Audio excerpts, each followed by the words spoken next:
So racism and stuff show up in our work all the time. Like I said, Black women are 3 to 5 times more likely to die from pregnancy and childbirth Right. related related circumstances than any other demographic, and it's heavily rooted in history of racism because for one, there was a doctor, I can't remember his name right now, but the ideology that Black women don't feel any pain, the ideology that like nothing is wrong with us. A lot of our things are dismissed. Like say you're having pain, some doctors may dismiss you because they probably think you're just an addict who just want pain Wow. medications and things like that. All right. So Hello, everybody. It's Annika LaQuette here, the host and creator of Never Give an Eye podcast. Today's episode is sponsored by D-Hand Mentorship and Solutions LLC. Y'all, I have somebody on with me today. I have my girl, my good sis, Deja. Hey, girl. hey girl, hey. I'm so happy to have you on. Like, I've been so proud of you, and I've been seeing your journey to becoming a doula. Okay. So I'm so Girl. happy you on, finally. Thank you for having me. I really appreciate it. I'm glad to be on here with you today. Yes, I'm so happy. So, tell us about yourself for the people who do not know you. So I'm Deja. I'm from Florence, Flowtown 843. So I currently live here in Charlotte. A little bit about me. What can I say? I have a background in public health, and of course, I'm a birth doula. Um, yeah, just little old me. It's just me. I'm a small town girl in a big city now. Just me and my man, my man. Period. Okay, because yeah, I saw you just got engaged, so I'm so happy about that. Come on, Ring. Yes, Yeah, congratulations, girl. I'm so happy for you. thank you, thank you. You're welcome.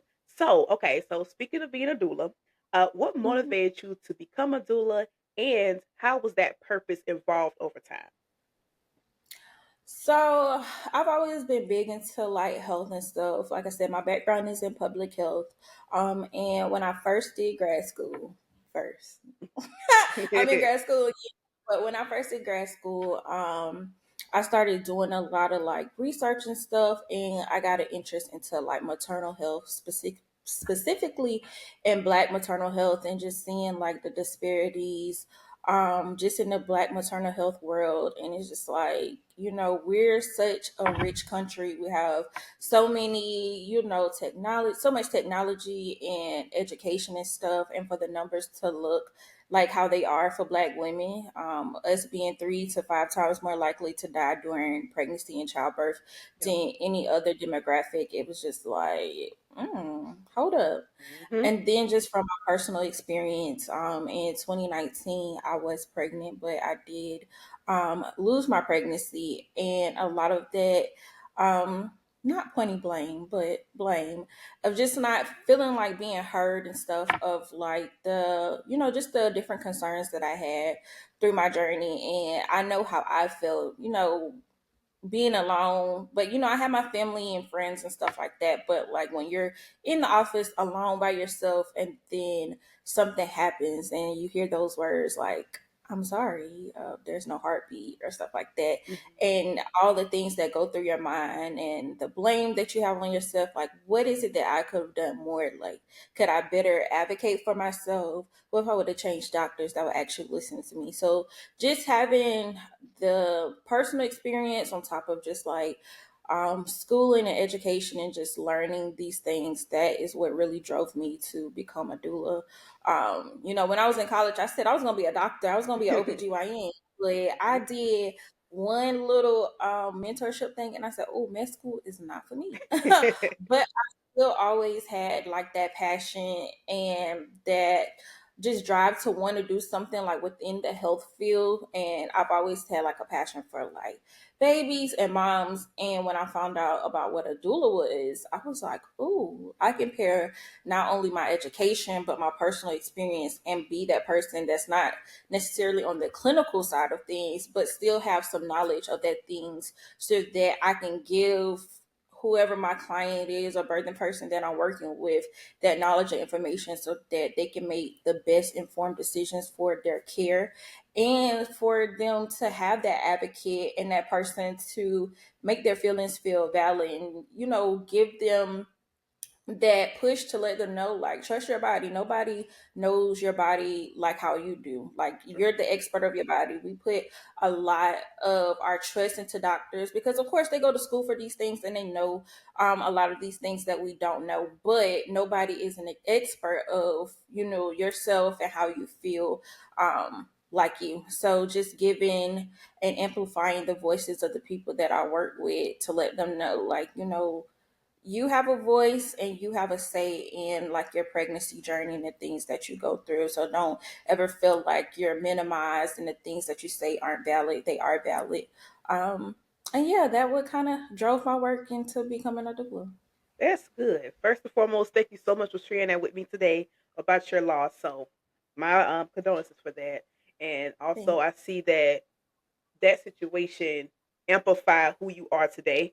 It literally say, you. you know what, I'm going to work hard. I'm going to be the voice for these people who need a voice. Because, baby, the doctors, some don't know everything, and it's like Right. you sit here trying to voice your opinion, and they may not listen to you, or it's a lot. So Hmm. I'm glad you're doing what you're doing. So that's really amazing. That doulas are needed for real. Yes, Yes, for for sure. real. So I saw that you have a business. It's called Agape Labor of Love Doula Service.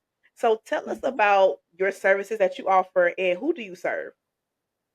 So I serve everyone from the PD and in the Charlotte metro area. So what I do is I provide prenatal support, pregnancy support, and during the labor and delivery and a little bit of postpartum. So Okay. what I do is meet with moms during their pregnancy and just kind of build that relationship with them, give them education and knowledge on different pregnancy aspects, and help them with formulating questions to ask their doctor. Sometimes we don't know what we don't know, and we don't know what to ask. You know, our doctors when we go in, and we just kind of take what they give us, and Yep. that's it. So just giving them that information to, be able to ask those questions, informed questions, so they can have that dialogue about their care. So giving them tips about how to eat healthy, comfort measures during the time of labor, anything that they need as far as to make their pregnancy the best that it can be.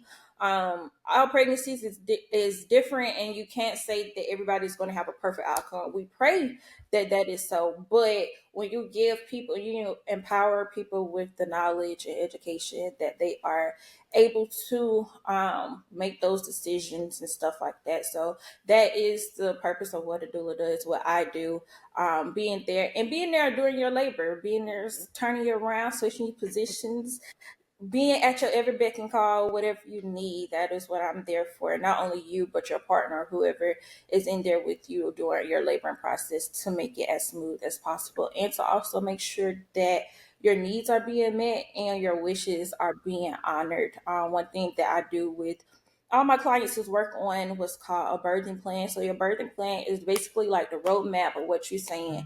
This is what I want my birth to look like, whether that's I want a dark room with some aromatherapy, or I want it to be turned up in there. Whatever you want, that's what is on your plan. And of course, all plans, some things may you have to detour a little bit, but if I can get as much of your plan implemented, that is what I'm there for.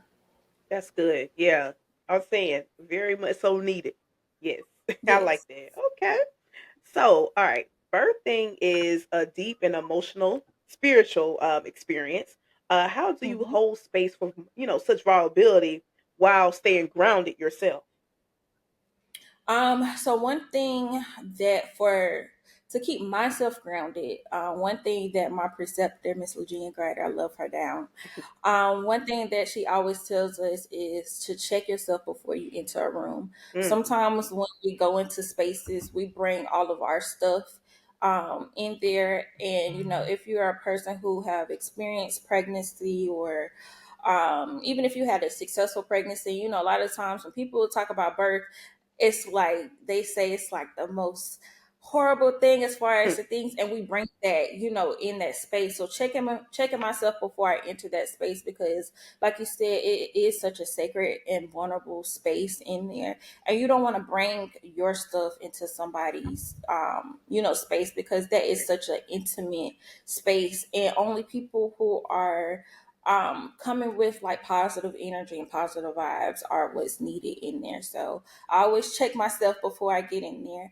And one of the big things too is developing that relationship and rapport before it gets to the labor part, because you know, you just want just somebody all willy nilly in your space, because doulas, you see everything, Yeah, I everything. believe it. So you want to have some sort of relationship with the people that you work with, and not for it to be just superficial and stuff like that. You want them to really feel like you're there to support them in all aspects. So whenever I'm in the room with them, I always tell them before I even work with them, don't feel shame. There's nothing to be ashamed about. If you need to cry, cry. If you need to yell, yell. Whatever you need to do, this is your space, and I'm just here as a usher in the space to make sure that everything is smooth for you. Okay. See, I'm writing something down. Something that just came to my mind. For the people that may want to know, what's the difference between a midwife and a doula? So a midwife is more so on the clinical side. So and well, there's different little things with midwives. So in South Carolina, you don't necessarily have to be a nurse midwife to practice, but in North Carolina, you do have to be a nurse midwife in here, because it's illegal to be a lay midwife here in North Carolina. Hmm. So midwives have more of like the clinical things, so they can do more of things. Like what a doctor can do, like they can catch babies and stuff like that. They can do like the prenatal appointments, prescribe medications and things like that. Doulas are non-clinical. We only do emotional and educational support and physical support for birthing people in this space. So we can give you the information and knowledge, but we don't give clinical. We don't do anything like catching babies, doing vitals, checking cervix, any of that stuff. So if you have a doula that do that, you need to tell her, no, ma'am, that is out of your scope.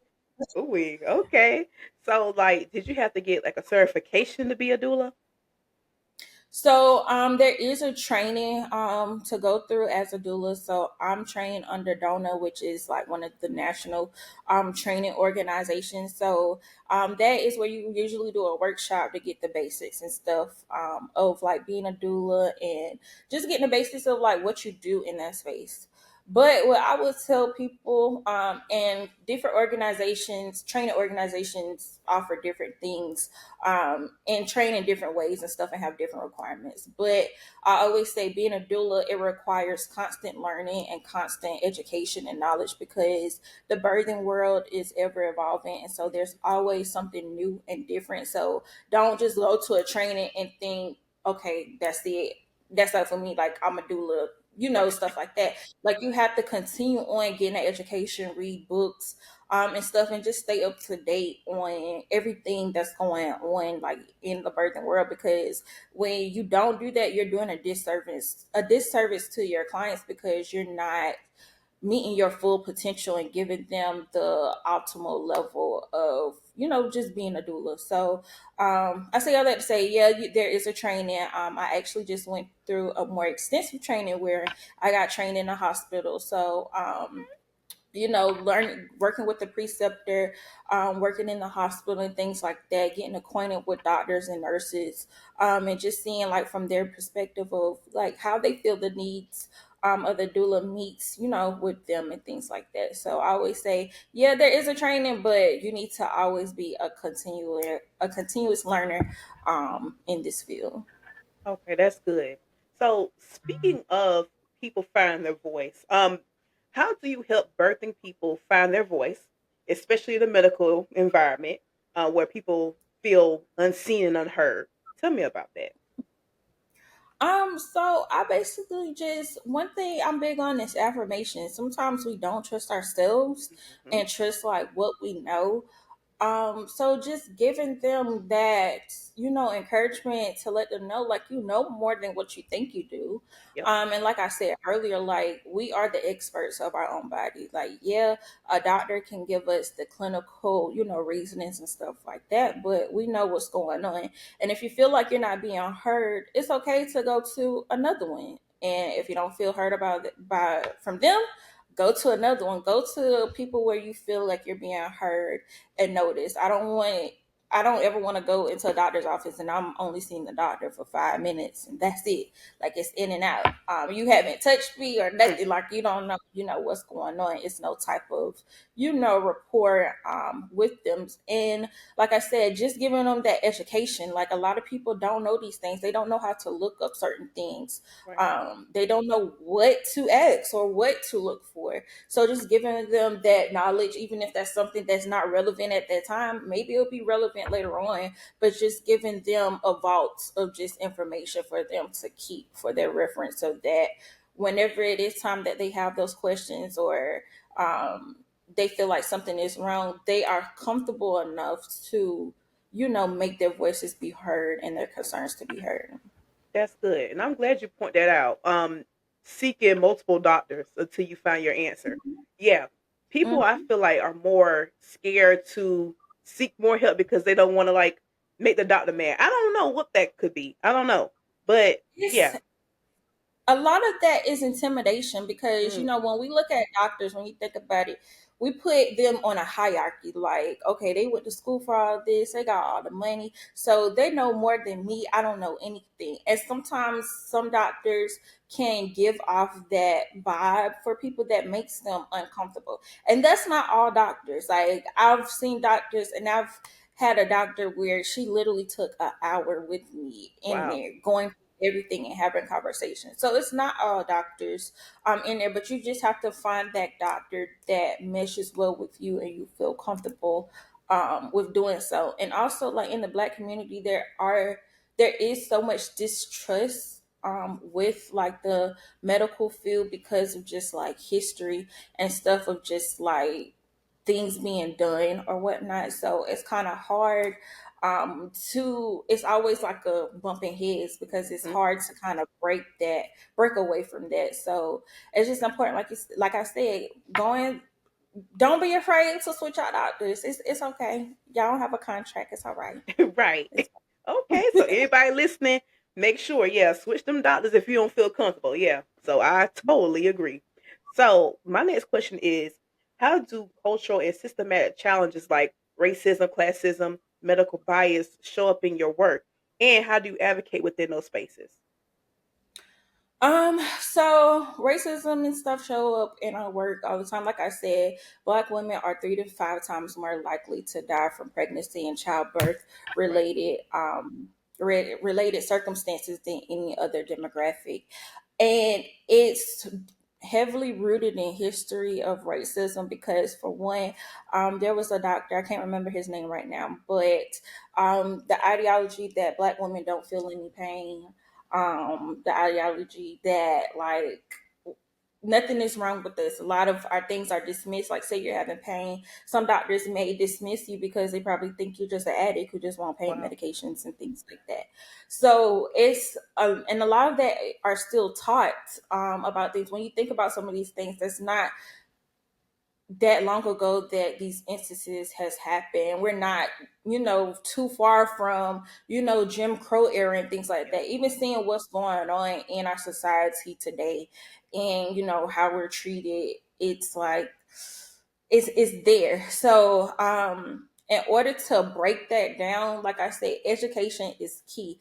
And I know I keep saying that and saying that, but education is power of it all because when you're educated, you're able to challenge those things. You're able to say, like, hey, that ain't right.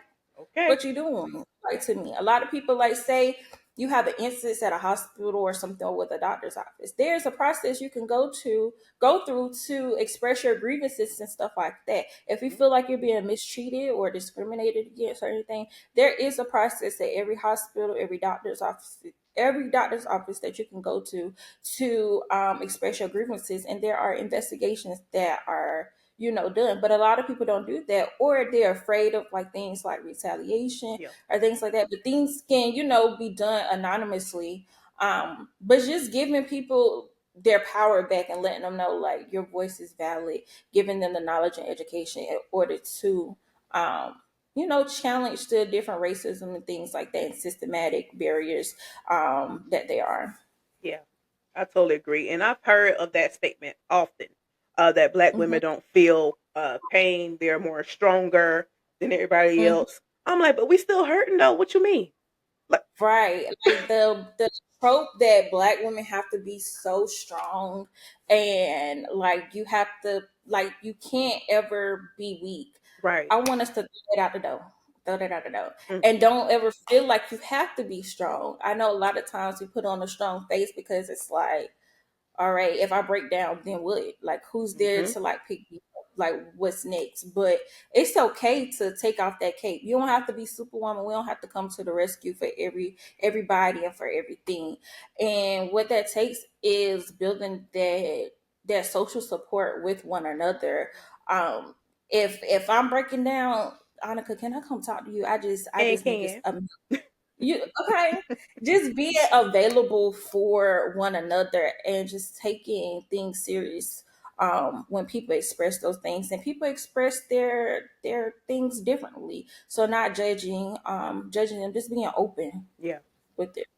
you're right about that. And I think it's generational as well. And also, um, going back forward to slavery and stuff like that. But I'm trying to think who created that narrative that black women have to be strong. Like, Right. and also, yeah, like I said, generational. Black women before us saying, yeah, you need to be strong. You can't show weakness. And then they show it to their kids. It's like, yeah, you can't say that. You can't. Don't show that you crying. Don't sweat. Nah, nah. Then that person Right. show to their kid. You know. So yeah, I think it's Mhm. generational. But in the medical industry, no, it don't need to. You can't be strong. You are literally in pain. You at the hospital for a reason. You ain't That's just why I there just come to here. be there. Right. So I completely agree with you. All right. So, what are some common myths about doulas, and what you wish that people more, understand about you?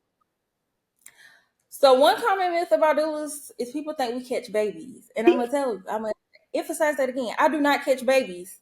Do not, do not try to push a baby out when it's just me and you. Do Oh, not do that. We do not catch babies. What else? We are not clinical people. Like I said, we just offer emotional, physical, and educational support. What's another myth? Another myth that I hate is people thinking that they don't need doulas. Everybody hmm, needs a doula. yeah, Everybody needs a doula. And I know that there are barriers sometimes with having a doula because, you have to pay people for their time. And you're not saying like, you're in it just for the money, but like if this is your business and this is your livelihood, you have to make something from it. So there are barriers to it. Whether it's like where Medicaid will help, if you're able to pay out of pocket, things like that. But like there are some doulas who work with you and things like that. There are free doulas available. So that's one of the main myths, is that you don't need a doula, like they're just there, but you definitely need a doula. okay, that's good. And my next question would be, what advice would you give potential doulas, like somebody that wants to get into the field? What advice would you give them? I would give doulas, I would say it is work of the heart. If you're not in it because you have a true passion for it, and if you're just in it for the money, you are gonna burn out very fast. Because when you are a real doula who's really putting in the work, you're gonna and you give everything to your client, you're gonna need about 2 or 3 days to recover after afterwards. Wow. Because you're in it for hours, like you're pouring into them physically and emotionally. And it's tolling. It can be a lot on your body. So if you're not really in it for the heart of it and you really don't have a compassion for it, you may need to reconsider being a doula. I Wow. will also say, on that note, being a doula, another piece of advice I would say is to make sure that you emphasize self care and taking care of yourself. Because, like I say, you are pouring so much into the people that you're working with, and not just the time period of them having the baby, but the span of a pregnancy is about 10 months long. And Mhm. then if postpartum, that can be a year or two. So you're spending a lot of time, with them, pouring a lot into them physically and emotionally. So you need to do things to take care of yourself, making sure that you're not losing yourself, having time set aside where you can just rest. Yeah. Resting is a big part of it. And then the last piece of advice that I would say is to stay educated and knowledgeable about just like the birthing world. Like I said, it's ever changing and ever evolving, and you want to be, slipping by the wayside because you're not up to date with the things that's going on, and you want to be the best doula that you can be, for your clients, and you want to give them your best. So your best is making sure you're staying on top of things, and stuff like that. And your reputation is key. So Mhm. stay on top of your reputation. Don't do anything that will tarnish your reputation, and things like that. Get a support group of doulas. I have about 15 doula sisters that, Oh wow, that's and good. a doula brother that we just went through this process together. You need one another, and don't think like, there's a piece of the pie for everybody out here. Don't think like you have to be on it by yourself, or if you work with this one, then that's going to take something out of your mouth or anything. Like, we're all in this together, and the main mission of it is to be of service of birthing people. So having that support and being willing to, help your other doula sisters or brother, like I said, because there are men doulas That's out here. Um, being willing to just step in, whether that's, say you on a birth and you can't step in, and you can call your doula and say, hey, I got a client that I cannot get to, can you jump in and do this? Or if that's emotional support that you need, or that you can give to somebody that understands the work that you do, and they understand where you're coming from. So those are just a little tidbits of advice that I would give to a new doula. that's good. And also another one. Have you ever experienced like a bad situation while being a doula? Like in the birthing process, something's not going right and you have to go to the hospital immediately. Like tell me about that. So thankfully, I haven't had any bad experiences with my clients per se. But like I said, in the program that I was in, we was working on the hospital.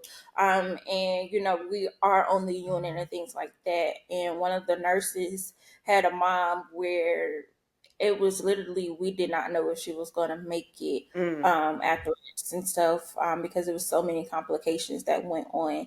And even though it's not your client, you still feel for it because of just like the passion that you have for it. And you just see like your colleagues and what they're dealing with. And you never want to hear someone losing their life by bringing a life into this world, mhm. because it affects so many people. The new baby that came along, the partner, that have to deal with losing their loved one while also raising a newborn, Right. and things like that. So stuff like that is tough. And like I said, prayerfully, I don't experience anything like that. But the birthing world is, it doesn't look the same, at any time. So you never know what you may experience. So if I had to go through that, I would say, in any advice, that I would give to somebody, be locked in spiritually Mhm. and emotionally, so that you're able to handle that. Because in moments like that, you have to take yourself out of that room and out of the equation and be that support for those people. Because it is a scary situation of not knowing whether you're going to make it after you give birth or if your partner is going to make it. So that is such a vulnerable state to be in. So you have to make sure you check yourself, check your triggers, because there could be instances where a mother may lose a child. And so that could be something that's triggering to me Mhm. because I have lost a child. So being able to check myself and take myself out of that moment, not brush it under the rug, Right. but address it when it's time to do so. So once I'm out of her space, then I can handle my feelings afterwards. Mhm. So just being aware of your feelings and stuff like that. A lot of times we, like I said, we brush it under the rug. We, dry the little tear a little bit. Don't let Mhm. it fall. Go on about our business. But that's doing more harm than good. So you Yep. have to address those type of things, and you just have to have the tools, in your pocket for when it's time to pull it out. Yep. When you face those types of circumstances. That's good. And the next question is like, do you have any upcoming events, projects you're working on that you like to share today or tell us? So I am a board member of the South Carolina Black Maternal Health Collective. Mhm. We are a year old, so I would like to talk about. So June 28th, we are having a community baby shower and maternal health summit in Rock Hill, South Carolina, at the Nesting House. Okay. And then in August, we're having our second annual community baby shower in Florence at the New Ebenezer Recreational Center, so mothers can come out and talk to different vendors, receive items like diapers, wipes. We may have breast pumps available, baby clothes, and being able to speak with different people in the maternal health world that can be of service to them. So if you know any mamas who's pregnant or have a baby that's like between 1 and 2 that could benefit from it, tell them to come on out on August 9th at New Ebenezer. And I am currently, if you know anybody who's having a baby and would love to have a doula, tell them to come check me out. Okay, period. I love that community baby shower. That's nice. I like that. Yeah. Okay, come on now. And lastly, yes, and lastly, just tell everybody where they can find you on social media, how they can shop with you and all that. So to find me on social media, my Facebook is Agape Labor of Love Doula Services. And on Instagram, it's Agape_Labor of Love on there. And my website is coming soon. Okay, period. I'm so happy for you. Thank you so, Thank so much you. for coming on Navigator Now podcast today. Thank you for having me. You're welcome. And lastly, y'all, I want to thank so, so much to our sponsor today, D Hand Mentorship and Solutions LLC. So I want to thank everybody for watching. And remember, yes, life was delayed, but it never gave denied. I'm your host, Annika Laquette, and you just listened to Never Gave Denied podcast with Deja. Bye, y'all.